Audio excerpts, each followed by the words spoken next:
And 3, 2, 1. Hey there. Good morning, good afternoon, good evening, wherever you are. Welcome back. It's another episode of Red Pill Religion.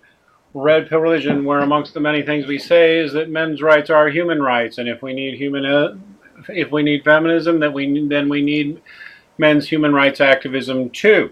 Please be sure to check us out every day if you can on redpillreligion.com. Redpillreligion.com. In these days of social media censorship, this is the place to find us. We could lose YouTube at any time. We could lose Facebook at any time.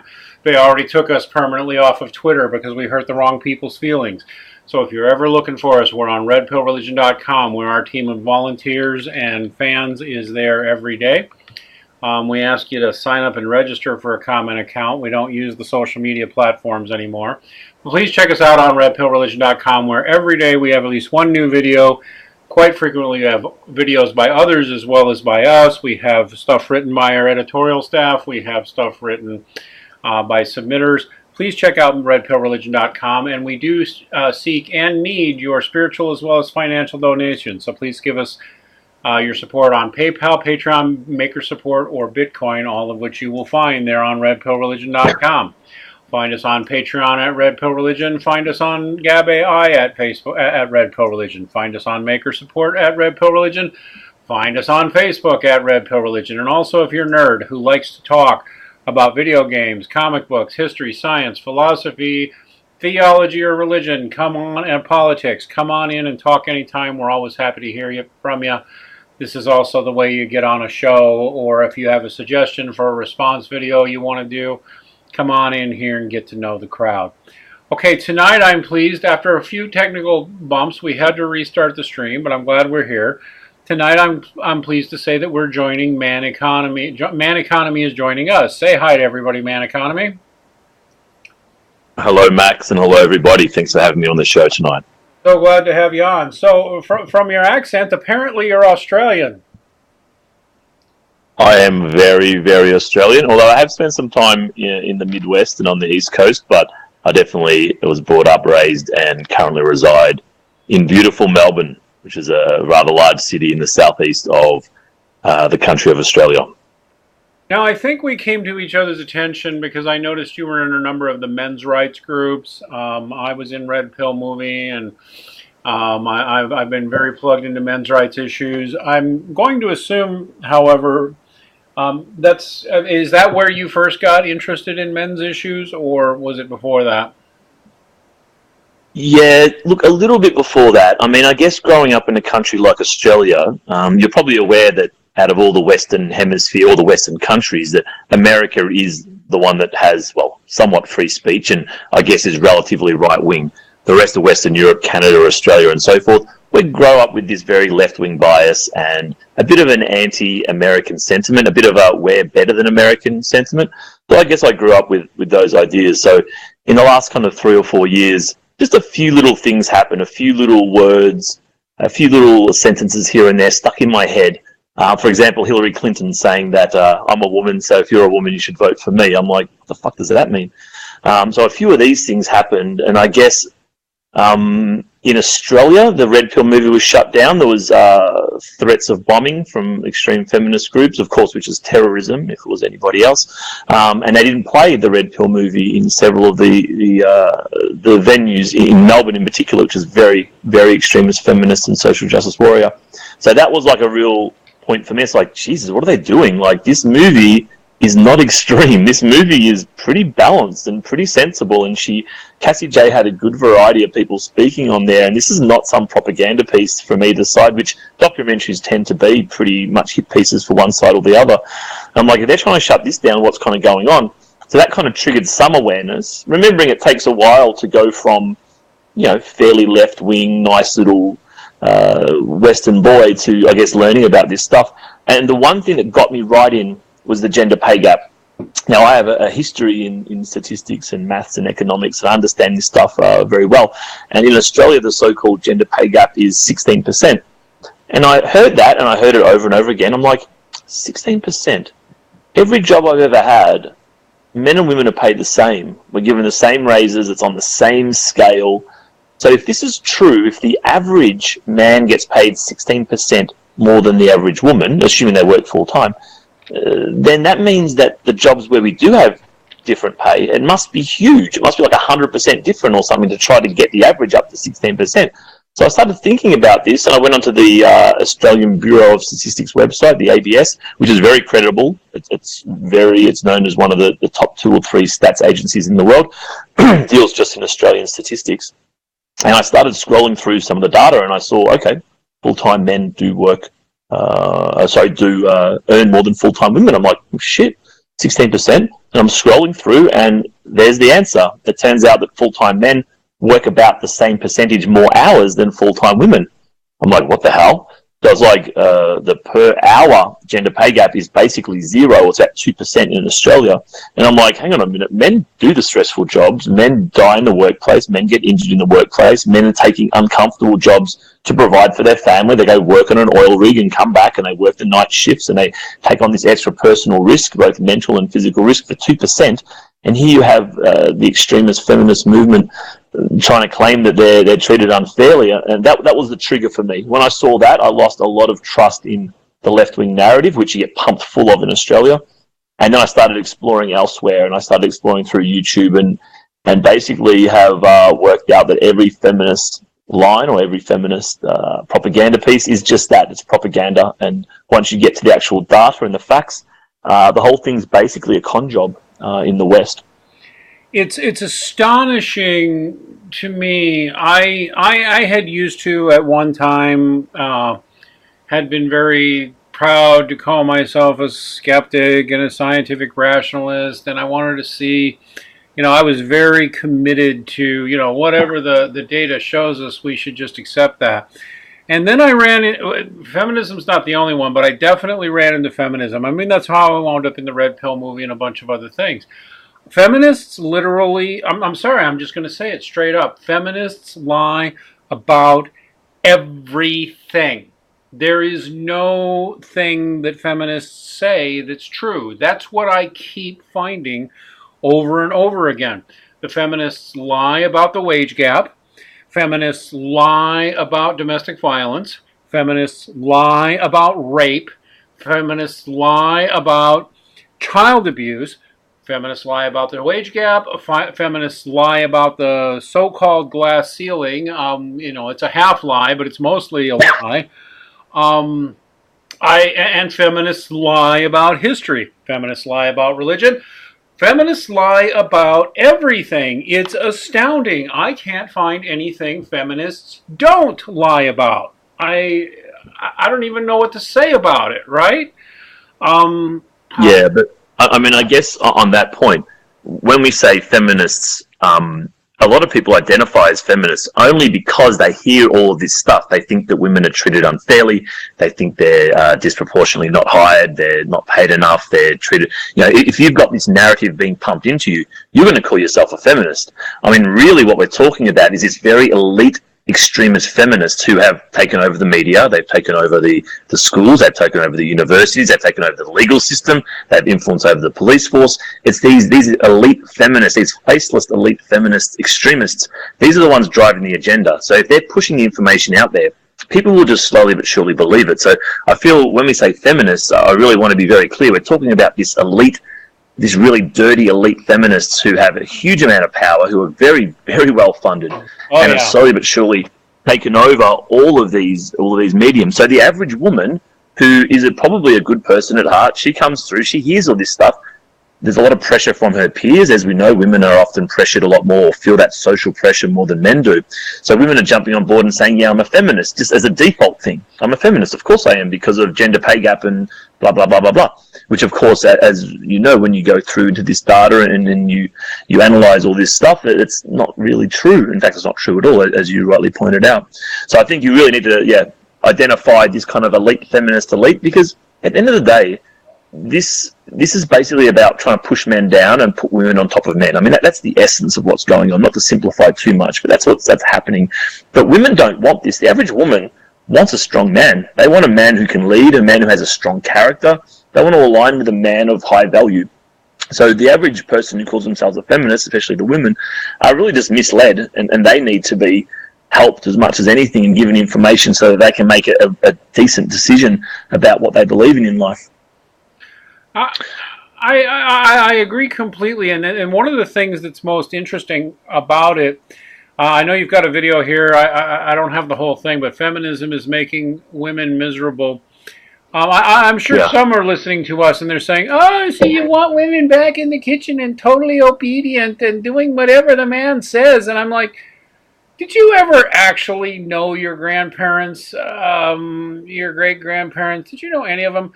Women were not oppressed 50 years ago. Women were not oppressed 100 years ago. They were not. They had a few. I love to draw. Huh? Sorry, Max. I love to draw the contrast between Western and Eastern Europe. I think we spoke about this just off air earlier, and that you see in Eastern Europe. So women will say, "Oh, you want a Ukrainian wife, or you want to date a Russian woman. You just want a subservient woman," like you're just saying now. You just want someone to clean up after you or be your slave or whatever. But if you go to these countries, and I've spent a lot of time in Central and Eastern Europe, these women are strong women. They're opinionated. They're educated. They have businesses. They have good jobs. But there's one thing that's different from the Western women in you've been in Eastern Europe, and I've known any number of Eastern European women. I've known any number of Russian women. I've known any number of Mexican women, old school traditionalist women. Those women are very opinionated and are not hesitant to let you know what their opinion is and why they want whatever's going on to change. I mean, and absolutely. They really, absolutely. My grandmother, who never had anything to do with feminists, she thought they were nuts. I mean, you know, she'd be like, well, they have a point on one or two things, but they're nuts. And my grandmother was like, I mean, she was never a feminist. She didn't like the feminists. When she grew up as a child, I remember she used to love to tell this story. She was one of the best crack shots in where she grew up, and she even... She actually once, they had a group of, now this would have been in like 70 years ago, right? But like during the Depression era in America. But she told the story where a group of American troops were doing exercises, and she lived on a little farm. And, basically a sergeant came by with a group of men and said, may we please camp out in your field over there? You know, for the evening. You know, they asked permission and they were polite. They were on exercises. Can we camp out on your property? Is that okay? And you know, mom and dad said that was fine. And then in the morning, the drill sergeant said, we're going to set up a little shooting exercise, and would you like to join us? And my grandma said sure. And they had a little plinking exercise, and she outshot every single man in the unit, which offended and pissed off her sergeant.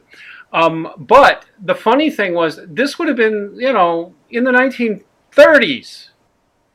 And I think what that story shows is not the superiority of woman, right? I'm not saying my grandmother was like Rambo female or whatever, but just like, nobody at the time thought that, I mean, they thought it was funny. A little 13, 14-year-old girl just outshot all the men in the unit, but other than that, there was nothing to say about it. Women have always been powerful. It's ludicrous to say they were ever not powerful. That's what I would say.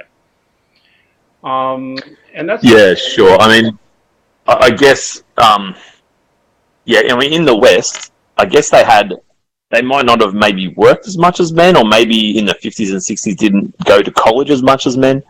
But I mean, this changed quickly. I mean, when you look at comparing men and women in colleges, I mean, men were disproportionately enrolled in college compared to women, and women were a little bit discouraged from going to college. But this changed in the 80s, like early 80s, that flipped around. And nowadays it's the exact opposite. I mean, women are 40% more likely to go to college in the US than men are, and they're about 63% more likely to do a master's than men are. So this whole narrative, it may have had, as you said, kind of one or two little things that were maybe right originally, but not really. And now it's flipped right the other way, but they're still acting as if they're these massive victims, where quite clearly women have very good opportunities and very good lives in the West. Yeah, exactly. And It doesn't end. I really honestly think Jordan Peterson has talked about this, and I know it's not very politically correct, but Jordan Peterson has noted quite a few times that multiple studies shows that that women are more agreeable than men. Certainly. He uses that enough, and fair enough. That's probably true. It's a nice way, but it's also a nicer way of saying that women are more easily manipulated, more easily convinced of things, which has actually been something that people have written about women for thousands of years, that they're more easy to manipulate, they're more easy to convince of things, they're more easy to talk into things. And that's where I think a lot of the feminist bullying actually comes from. That they convince women that they're victims, that they convince women that men are their enemies, and they convince women that men are out to get them. And it's nonsense. In fact, it's terrible nonsense. My observation from years and years and years of this is that it's almost the opposite. It's like men like women almost too much. Men naturally like women. And correct, yeah. Joy pleasing them. And that's why the whole feminist misogyny thing is such a, like, they'll accuse you of misogyny. And you're a man, and you like women. You like lots of women. You enjoy women's company. You think women are awesome. You love them, and somebody calls you a misogynist, and what happens? You get defensive and feel like you have to prove something. And that's where you've lost a battle. Do you know what I mean?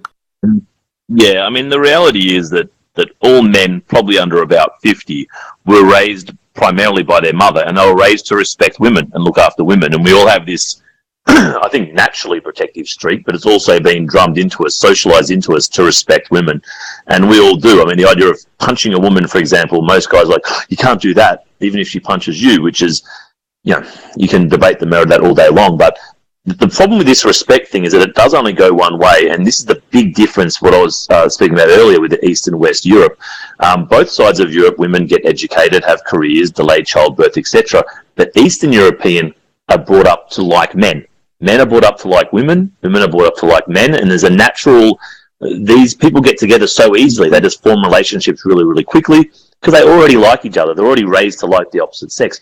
And women, even if she has a master's degree in something and has an amazing business, she still wears heels. She still has her hair done really, really well, because she knows that a man really wants that and he really cares about that. And then men do things for her. And I mean, I've seen a lot of relationships, as we all have, and look, they mainly fail, but the only ones that ever last for a long time, the only relationships that ever last for a long time, are when men and women both do a lot for each other. It's a two-way thing. I care for you, you care for me. If you don't have this two-way thing, you start to feel how one-way it is, and then one side wants to exit. But in the East, you have this thing where women, as much as they're independent, and they're actually strong women, as you pointed out earlier, they have their opinions, they're not afraid to share them, but they also really respect men. Whereas in the West, women are increasingly raised to not really respect men. I mean, when you look at television shows for the last 20 or 30 years, or even advertising in the last decade or two, how often is the central male character a real strong, reputable, respectable man? He's almost always a klutz and an idiot and the source of amusement. And women in the West are really being raised on this diet of very subtle disrespect of men, which doesn't happen in the East. Men are seen as strong and respected and so forth. So if you go back to, like, say 50 years ago or even more, when you go back to tribal times when women are doing what they're made to do, which is to have babies, they have the boobs, they have the womb, they have the instincts, so they're there to make babies. They started to cook and all this kind of stuff and became really good cooks, and around the world cuisine's amazing because women were able to get together and spend time to cook and get the most out of very, very simple ingredients. Now, if you go back 100 years, you could never say anything about a woman. You could never say you're a bad mother, you're a bad cook, any of these central ideas towards what a woman is and how she's valuable. You could never be negative about that. It's a very deep insult. And the same on the other side. A man was known for his competence and his ability to build things, create things, produce, increase the amount of goods and services in the economy. And the same thing, if you disrespected that, you called him incompetent, it's a deep insult.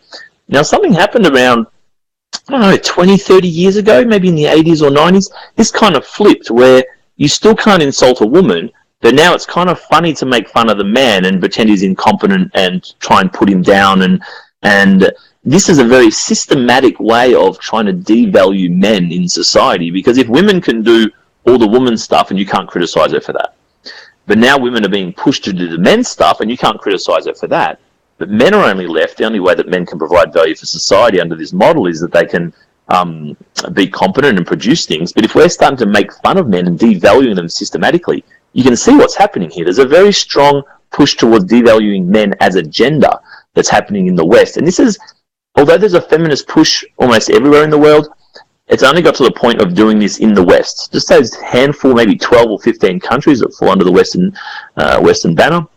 The rest of the world doesn't do this. The rest of the world respect men and like men. It's just the West where the women are really given this diet of disrespecting men and not appreciating men for who they are. And now it's going even further, and we're calling this a toxic masculinity. If we're trying to be, we're exhibiting any natural male behaviour, it's called toxic, and we're being forced to act like women, or we go to prison, or we get fined, or we get socially humiliated. So this is a very broad, sweeping, systematic devaluation of men that we're seeing at the moment.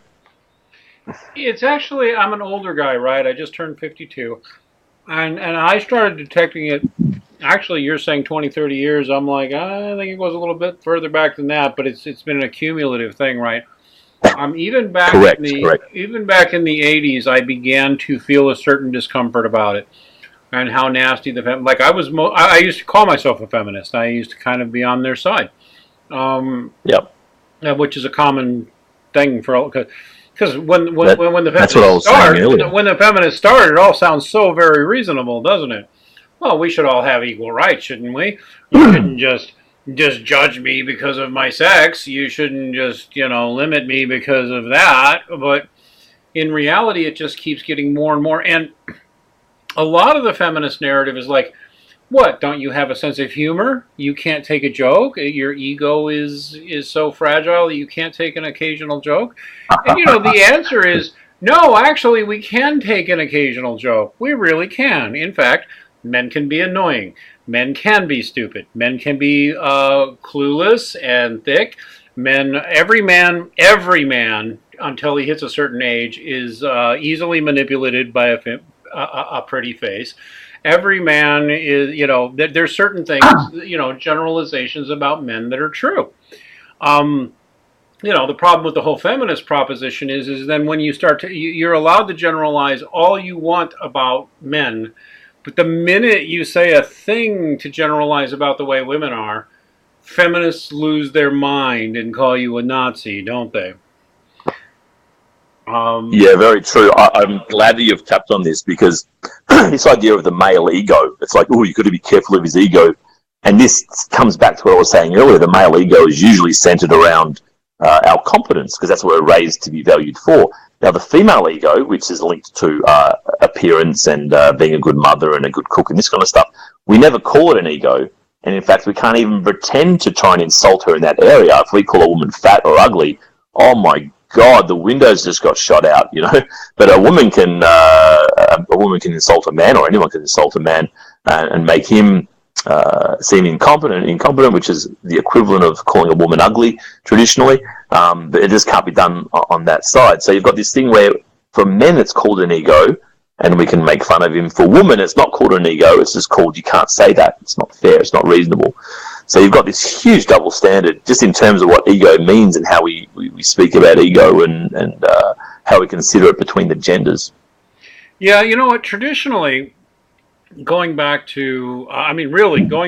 thousands of years in religious traditions and philosophical traditions and others, there's an old thing that they would say about men and women. And I keep finding it to be true. A man's biggest vulnerability, feminists are half right on this, like they're half right on everything, but a man's biggest weakness is his ego, his pride.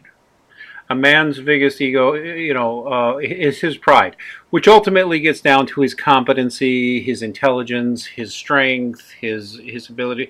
A man's ego is most vulnerable. That's where his weakness is his ego.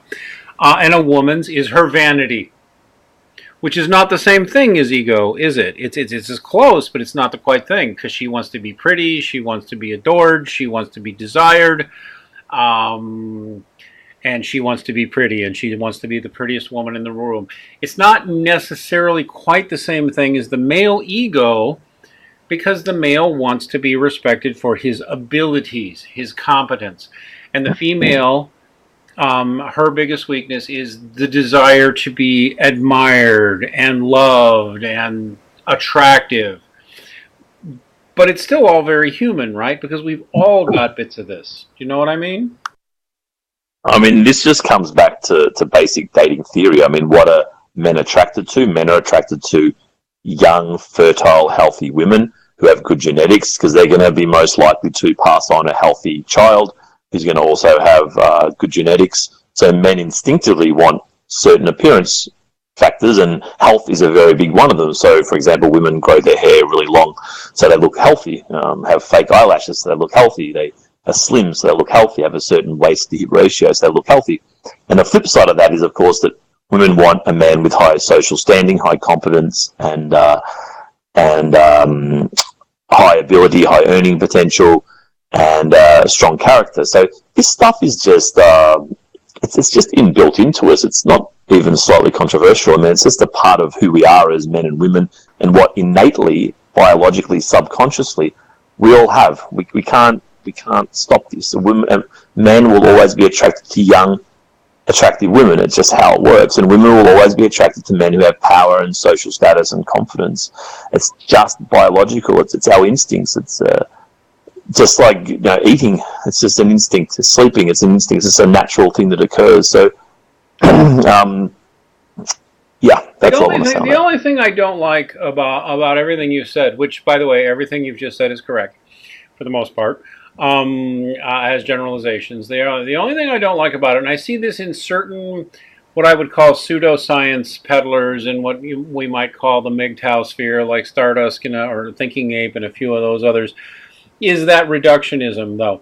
Because we've started with something that you've just said that is true, and yet at the same time, there is a certain excessive biological reductionism we'll see in people. Like, the way I see it, is that actually when it comes to choosing a mate, someone you're going to have sex with, somebody you're probably going to make a baby with, when you really get down to it, what I keep finding is that women and men actually do want pretty much exactly the same thing in a mate as each other. The thing is that you've got to appreciate is that they've prioritized it quite differently. Do you know what I mean by that? No, exactly. You're entirely correct. There's a different weighting put on there. So, as I understand it, you're saying that, for example, men prioritize looks at a higher level. Women still value looks in a man, but they don't prioritize it quite as highly. Is that what you mean? That's right. Like, for example, if I meet a woman who's super intelligent, I actually do find that attractive. I really like and enjoy super intelligent women who can be, like, challenge me and even make me go, "Whoa, hey, she just made a good point there. I hadn't even thought of that." I really like that, but at the same time, is that my highest thing that I'm looking for in a woman? No. No. Pretty. I'm actually a pretty smart guy. I get it. Pretty beauty fades, and depends on the time of day and how she's dressed and what her attitude is and how she's carrying herself. So pretty means a lot to me, but it's not necessarily the thing. But what I'm going to prioritize as a male is pretty much going to be predictably. I'm going to be more, is she stable? Is she kind? Is she nurturing? And the man is going to be a little more, or from the woman's end, is he stable? Is he strong? Will he have my back in a fight? I mean, men and women ask all these same questions. I mean, even the fight question, right? Will she have my back in a fight? That's actually a plus for a guy, right? I mean, if you got a woman who you have to protect versus a woman who will pick up a gun or a knife or a cricket bat and have your back, that's better. Men and women do want the same things. It's just all a priorities game, right? Yeah, no, I agree entirely. Yeah, definitely. The weighting assigned to each to each trait is definitely different between the genders. And that'll vary from person to person as well. I mean, a really small woman, she wants a big brute of a man, you know. So she's super vulnerable. She feels super vulnerable. So she's going to want a guy who's strong with more muscle, and that's probably going to be a higher weighting for her, for an example. If you're from a poorer country, you're going to want a guy with more money. I mean, if you're a Thai girl villager, I mean, you're going to go with any Western man because he's your ticket out of the slums, you know. So you're going to put that as a very high weighting. I got a friend. If we get sane about these things, we can talk to each other like adults. I got a friend, R.K. Hendrick. We do some men's rights stuff quite a bit because he's an attorney. And once you just accept that men and women are different, we're not biologically a different species, but if we treat each other like we're slightly different people from slightly different countries or something, it starts to make sense.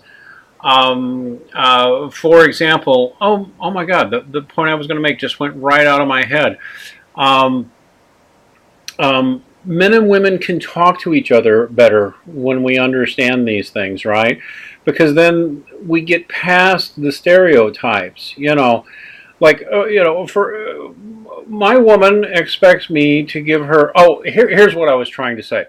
Sometimes it even gets down to, with the sex differences, it gets down to very subtle things. For example, RK made this point, and he's right. I've had women agree with me on this. When you say that you've prioritized security, and you as a man, actually, I'll just ask you straight up. Man economy in the family, your job is security. Now, this is not a trick question. I've just told you your job is security right now. What are you going to do? What does your brain go to when I say your job is security, sir?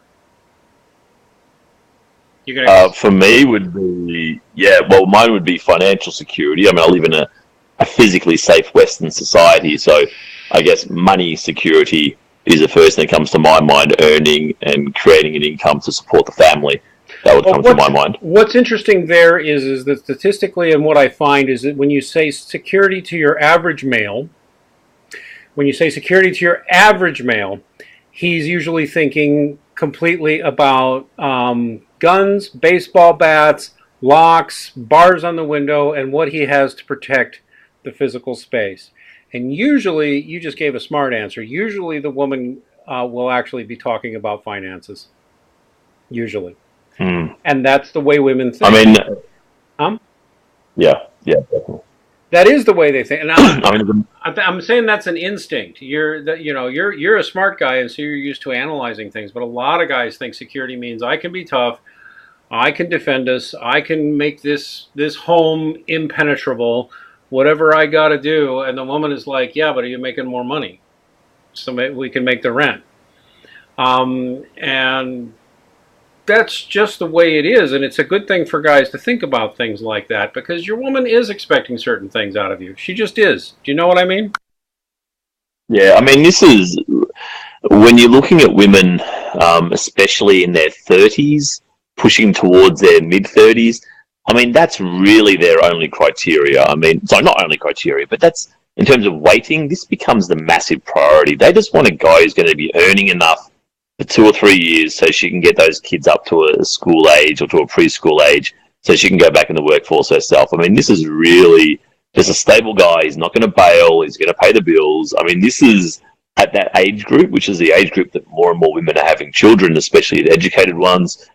They're selecting a mate at, say, 35 or 37, and that is almost the only consideration, just the security in terms of safety, that they're going to stick around long enough and pay for things long enough to get that child up to a key age where she can return to the workforce. So very true, and I think it's becoming more true for reasons I've just said, because most women now, I mean, they are waiting, they are pushing. I had a woman the other day, 41 years old, and she is on the husband hunt, and I'm just like, shit, you've missed it by 10 years, like, and she's trying to sell herself to me. She's saying, I'm a lawyer, I do this, and it's like, man, you don't understand my attraction algorithm, I'm not attracted to any of this. Like, I don't want you to be a lawyer. For me, a lawyer is a bad thing because it means you won't be giving me time, you won't be giving our children time, and it's not going to be very much of a relationship, So, in fact, she's going to be inclined to argue. Financial aspect. I'm sorry. Sorry? What? Go ahead. Yeah, no, that's all. Just tying it back to the original point that, yeah, for sure, women are concerned about finances. I mean, they especially again as they're getting towards that tick tock time, which is nowadays is mid 30s. That's really their primary thing. I mean, just a guy who can earn. I mean, that's really it. Because women only want us for two things, right? Without being sounding negative about it, because this is just fact. This is biology. We're just animals. But they want ultimately physical strength and good genetics, and they want provision of goods and services. So Stability, yeah, once they've got the two, then they really just care about the second one. stability, and reliability too. It's a key factor for a lot of women. Is he going to Yeah, be the same tomorrow, today, and is he going to be the same in the middle of a fire? Yeah, versus the way he is at lunchtime, and those are all things. No, I think the thing is though that what I found is, and I do have trouble with the biological reductionism. Maybe we'll have an argument about that sometimes because I don't. I think we're more than biology. I truly believe that. But still, it's a given that women are looking for that, and some men, especially, well, I won't pick out anybody in particular, but they act like that makes women inherently selfish. And I don't think that's true at all. I don't think it's inherently selfish at all for a woman to be sitting there thinking that. One of the other things that I find, and I find that a lot of young guys miss this. They miss it completely, but it happened to me, and it's happened to a bunch of other guys I know too. A lot of us, like, say what you just said, like the biological alarm clock starts ticking on the woman, right? It starts going off, and she gets what some would even call the baby rabies and stuff like that, right? I don't know if this has happened to you, man, but it's happened to me and a lot of other guys. I was quite positive up until a certain age that I didn't want children and that I didn't want to be a father. And then guess what happened to me? My biological clock went off. And I started thinking, I would really like to have a child. And I began looking around for a nubile female who wanted the same thing. That totally happened to me, and I was convinced I didn't want kids and should never be a dad. And then all of a sudden, like right around the age in my 30s, early 30s, I'm like, no, I'd like to have a kid. I'd really like to have a kid. I really want. I don't know. I had a niece who came along, and I just adored her, and I didn't think I liked kids, but all of a sudden I loved her, And like, I want one of these. This does happen to men. I don't know if you've experienced it yet, but men get baby rabies. They do. I, I haven't yet, but I'm having a flashback to a very famous quote from, dare I say, Sex in the City, and the girl's describing the fact that men are like taxis. They drive around all day picking up girls, dropping them off, picking them up, dropping them off. Then as soon as they put their light on and they're ready to settle down, the first one who gets in the taxi, they kind of take them. And that's kind of what you're saying, I think. When men kind of get to that point, they make a definite decision and want to reproduce. I can't empathize with that. I haven't gone through it yet. But, yeah, no, I've heard this from guys as well. It's definitely a thing. I agree. Not all guys are going to happen to. I think that if actually, I've seen some statistics on this, and it's like usually if a man makes it to 45, roughly, plus or minus, if he makes it to 45 and he hasn't had kids, he's likely never to, by and large, because whatever that urge was will have more or less settled. But really, most guys, somewhere between the ages of 25 and 40, really do these days start thinking, well, I'd like to have a kid.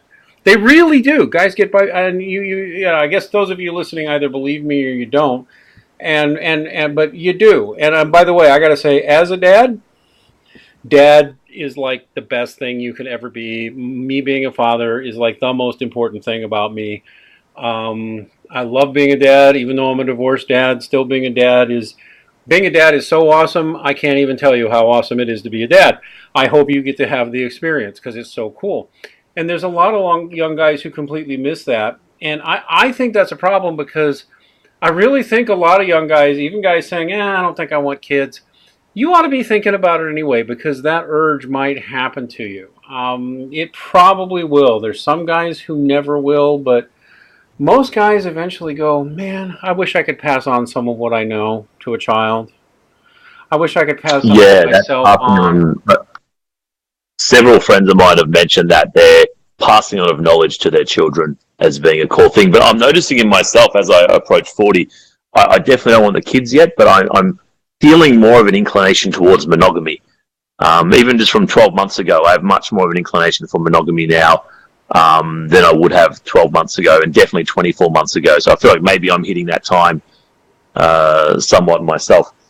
You were saying just earlier about the reductionist idea that men just want a good body and a woman who's attractive and young, and the woman just wants the provider, and how that's too simple. I totally agree. I'm definitely working on a theory at the moment that we do have these biological urges, but there's also a part of that is socialized.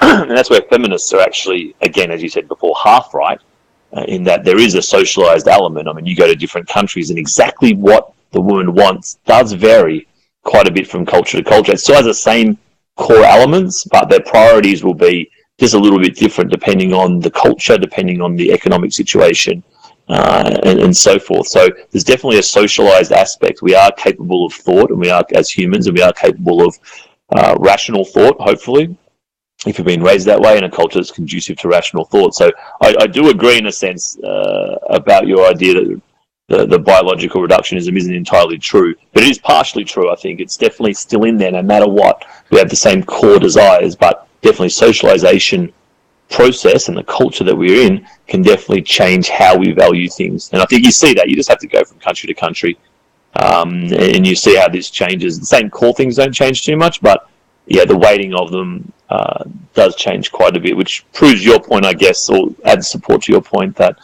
socialization is a lot of it, and conscious thought is a lot about, does drive our make choices as well.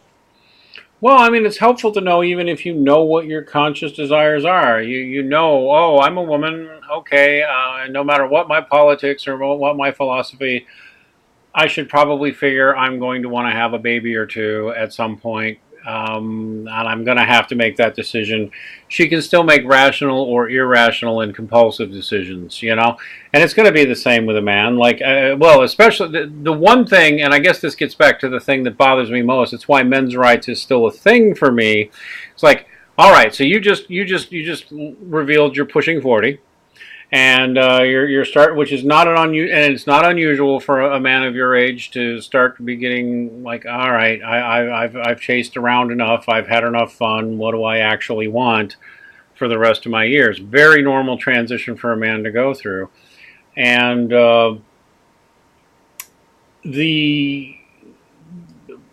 I guess I think it's just important for especially young men, to be thinking, well, what I want now may not be what I want 10 years from now. And thinking smart about it is wise. And that's where it gets to the men's issues thing, or the men's rights thing, or whatever you want to call it. I want you. See, I'm in my 50s and I'm done having kids, and I'm all, and all that's past me now.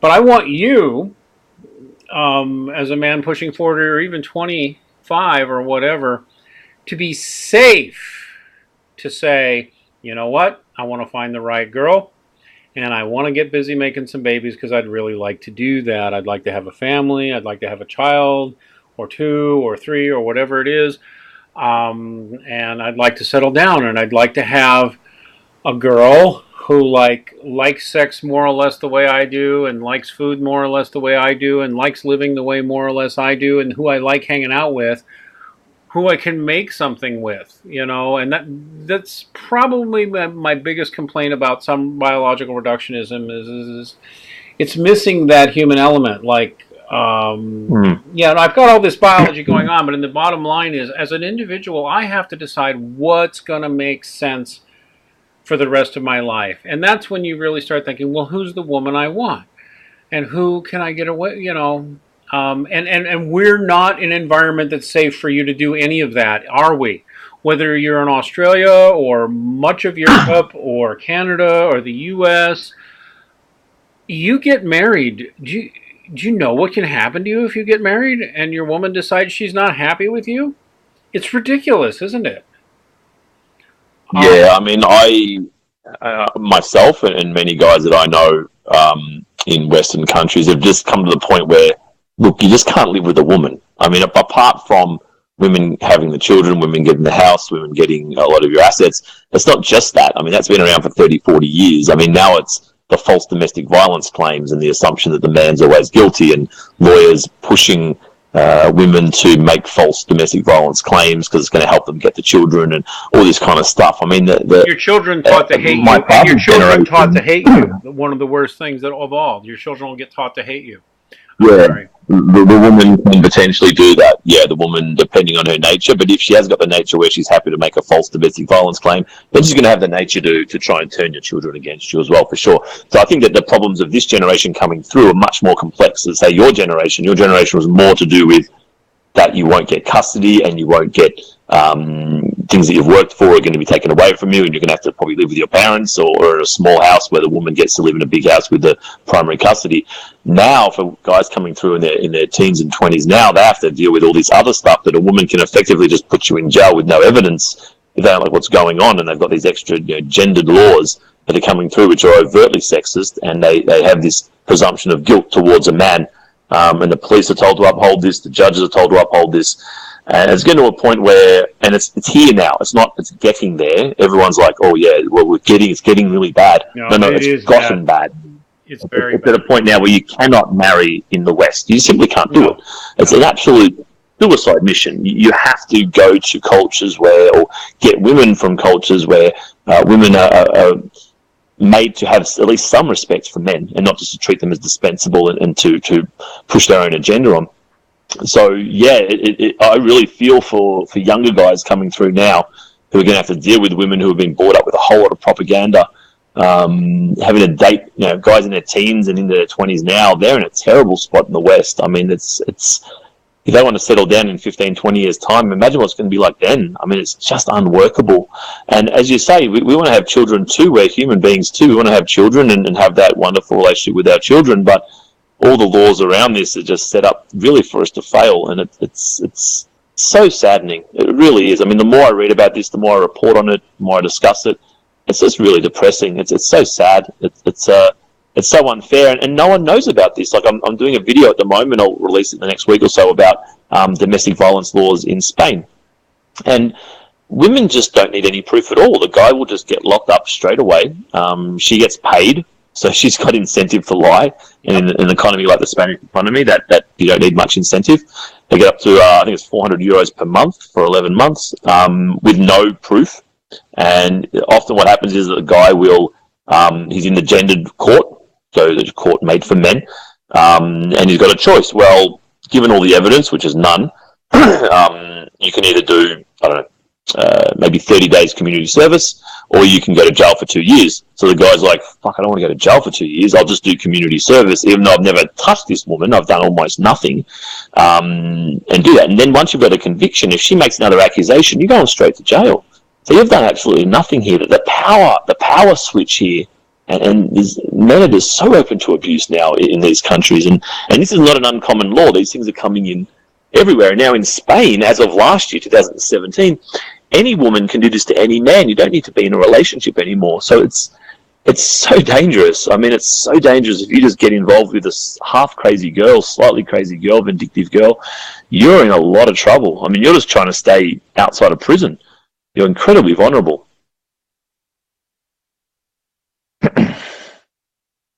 And it's sick, and I'll tell you what, this is where I get in trouble with some guys, mostly younger guys, I guess, because it's probably nowhere near as obvious to younger guys. But in the long run, I mean, I've even seen some guys cheering about it and feeling good about it because they've just gotten so jaded. But in the long run, it does get back to feminism making women miserable. In the end, while you can look at all the women, getting the free promotions that they didn't really earn, getting praise for things that a man wouldn't praise for, which is just an everyday common experience in the workplace. I mean, at this point, it's gotten to the point where I don't automatically hate a female manager or supervisor, but I just automatically assume she's not competent because she's a woman. And I make that assumption only because I know she got her job because she has a vagina.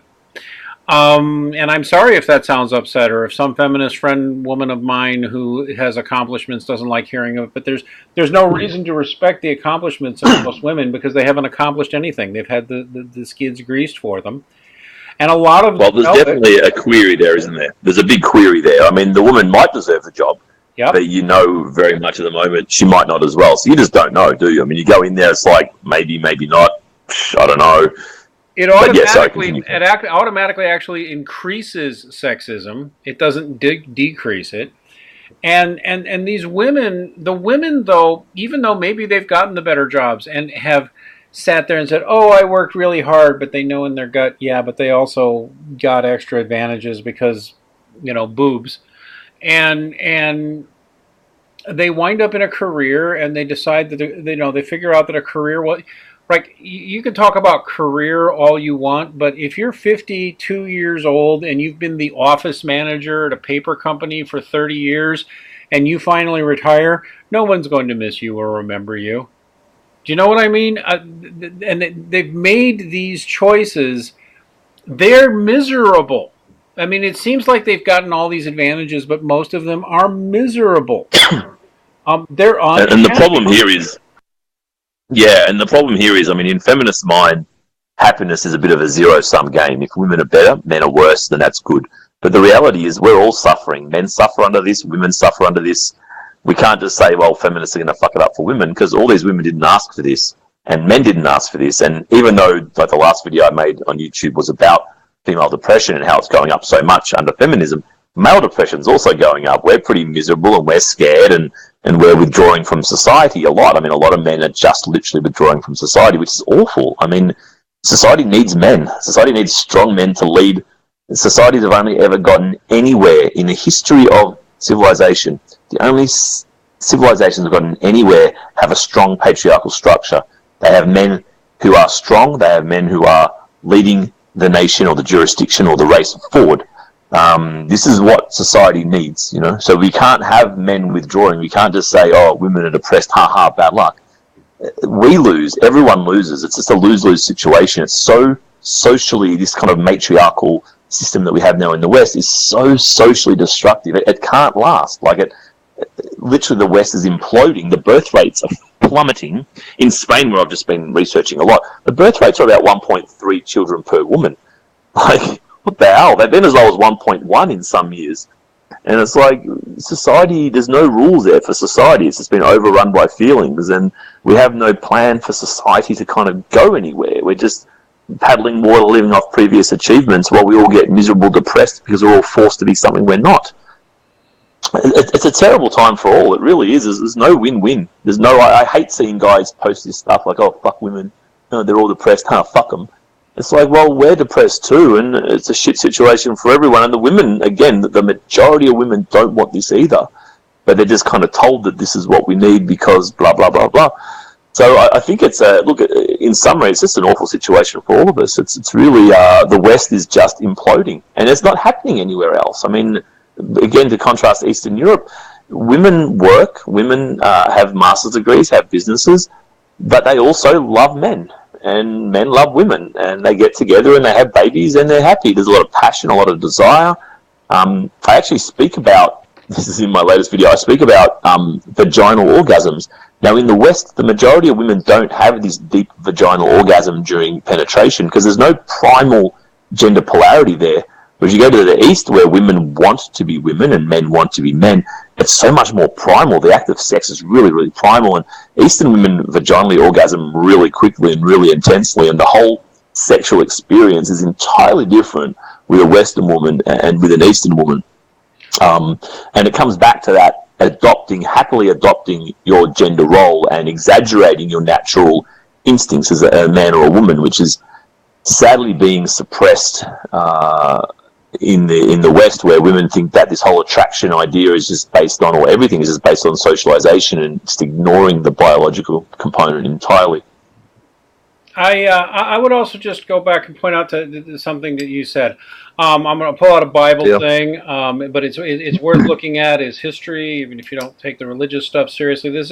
It's worth writing down sometime because there's this prevalent myth that you just said is easily punctured. You go elsewhere in the world, there's women working, there's women owning businesses, there's women having property and stuff like that. If you go to the Bible and it's something called Proverbs 31, it is the tale of the virtuous wife or the tale of the good wife. Now what's interesting is that this is the description of what the ideal woman, the ideal wife looks like to somebody approximately 1500, 2000 years BC. Right? I mean, so this is thousands of years old. And you look at this description. That's a lot of generations. Huh? Oh, that's a lot of generations. Jesus. It is. That's about, this is about, this tale of a virtuous wife is about 3,500 years old, roughly. And it's a long list of how a good wife, you know, her worth is far above your rubies. She's the best. And what does it say? Her husband completely you read through her husband completely trusts her. She buys a field, plants and plows it, reaps the stuff, works with her hands to make clothing and linen and things like that, go to the market and sell it, bosses servants, owns businesses, takes care of business, and then meets her husband. She's everything a so-called feminist would say she should be. She's the boss of servants. She has slaves. She runs her children. She runs her household. She runs her businesses. She goes to market and she takes care of business and she sells things and buys things. She runs a business. That's a biblical tale of a good wife. The feminists have been lying to us. Historically, women have always been like this. They've always been able to do things like that. It's just that, most of them, given their druthers, would rather pretty much just have kids and let their man go do most of the earning. Is that necessarily a bad relationship as long as you're both down for it and the economy and the legal system supports it? It's not, is it? It's just the way people are. I guess I'm just ranting now, but I think the thing that I hate most about feminism is they spread this lie that women were subservient, slaves, and incapable of doing anything without a man's permission before feminists came along. And it's actually a lie. It's a misogynist lie. But I mean, if you look at 4,000 years ago, or even 100 years ago, we didn't have the amount of capital available in order to produce enough goods and services to survive, right? So the woman had to work.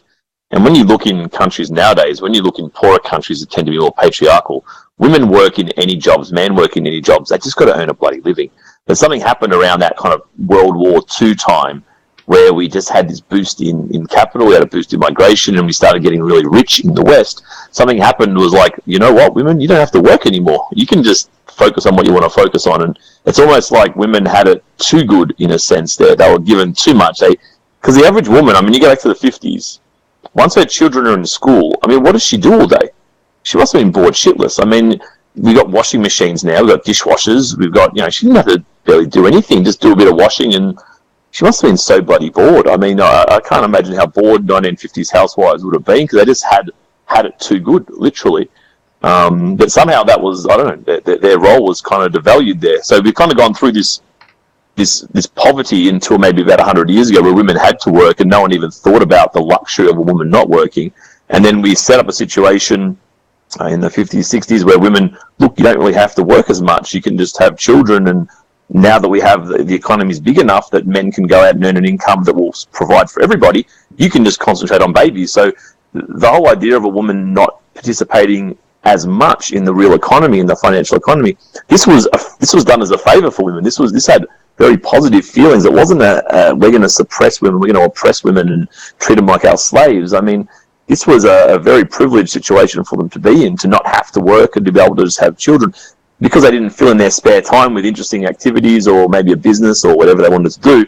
I guess now that kind of spawned feminism in a way. It's I guess the favor that was trying to be done, instead of trying to negotiate that favor and change what was being done in the 50s and 60s to make it more appealing to women, unfortunately they've kind of tried to hit us with a sledgehammer and turn it all upside down and turn it into a war rather than a negotiating thing or an evolution thing where society can evolve to a point where everyone's kind of happy. They've just taken this hard sledgehammer and said, fuck you all men. you're trying to oppress us, and here's our proof, and away we go. I'm going to give it. We got to get wrapping up here, but because we've already passed our hour, but we've been having fun. I'm going to recommend a book to you and the audience by my friend Aaron Pitsey. I actually think you would enjoy this book, if nothing else, you personally, because it backs up every word that just came out of your mouth. My friend Aaron Pitsey, who I've had a few crosswords with, but is still a friend as far as I'm concerned. If you pick up her memoir, This Way to the Revolution, she's the one who started the world's first domestic violence shelter, as I'm sure you know. But maybe you don't. But anyway, everybody should know that's who she did. At least do you know what she was? Well, she'd had her own difficult childhood, but we won't get into that. But do you know what she really was? She was a bored 1950s housewife who felt stifled in the home alone with the washing machine. Exactly as you just described, which at that time in history was already unusual. I don't know that she recognized it as unusual, but it really was. Oh, you don't have to do anything. You know, the kids will be at school, and you just, make sure to put the clothes in the washing machine and dust and mop, and it'll all be good, which is a very easy life, actually. And too easy. Yeah, actually it is. And she felt suffocated. She felt suffocated. She felt stifled. She felt she needed to go and do something. She became a feminist for about 5 minutes, but it didn't work. And she started, helping domestic violence victims, which is great. It started because she was a bored housewife and was frustrated with that life. And if you even read it, she had this vision of, what we'll do is we're all these women at home because we're in this situation. And so we'll all get together and we'll form collectives as women to do things as moms. And it didn't work out that way because the frickin' feminists showed up. And she was a feminist for about 5 minutes. And then she said, no, these people are communists and they're crazy. This is the big problem. The big problem here is there's no structured alternative. You're either a feminist, and then there's no other narrative. And right now, in terms of trying to evolve, because I don't want to, lament on the history too much, but it's good to understand it. Very important to understand it. But in terms of moving forward, how do we evolve into a society where everyone's going to be happier, men and women?